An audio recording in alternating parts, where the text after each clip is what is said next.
In a dark cave, deep underground, a young man's adventure would turn into a nightmare.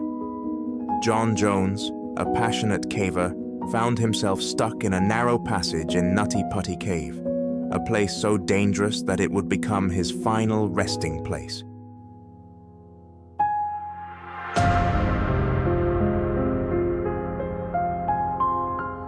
It was November 24th, 2009, when John Jones, a 27-year-old medical student from Utah, entered Nutty Putty Cave with a group of friends. John, who was married to Emily Jones, had a young child at the time. He was an experienced caver and had been on many trips before.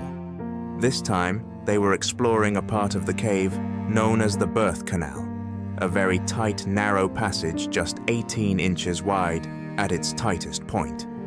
Despite his experience, John did not anticipate how dangerous this particular passage would be. The birth canal is known for being one of the most challenging parts of Nutty Putty Cave, but John still decided to squeeze through. Unfortunately, he got stuck head first, with his feet above his head, in a position that made it impossible to move or free himself. At first, John's friends tried everything they could to get him out. They worked together, pulling and pushing, but the more they tried, the tighter the space became. The narrow passage was too small for anyone to reach John, and they quickly realized they could not help him alone. They called for help, and soon, rescue teams arrived. The rescue operation lasted a heart-wrenching 28 hours. More than 100 rescuers came to help, including specialized cave rescue teams.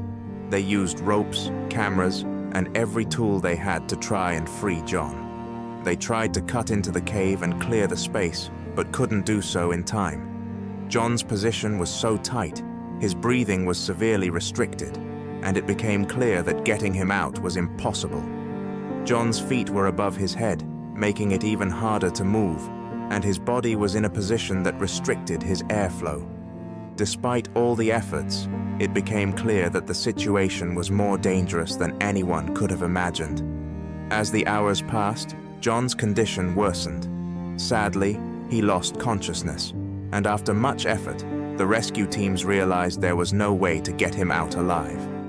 John Jones passed away in the cave, leaving his wife Emily and their young child heartbroken. Emily, along with his father, who was also a caver, had to watch the whole rescue effort from outside the cave. It was a moment no one will ever forget. After John's death, Nutty Putty Cave was permanently closed to the public. The cave's dangerous narrow passages made it too risky for future explorers. The decision to seal off the cave was made by authorities after it became clear that the passage where John was stuck could not be safely traversed. This led to the closure of the cave, as authorities feared future accidents.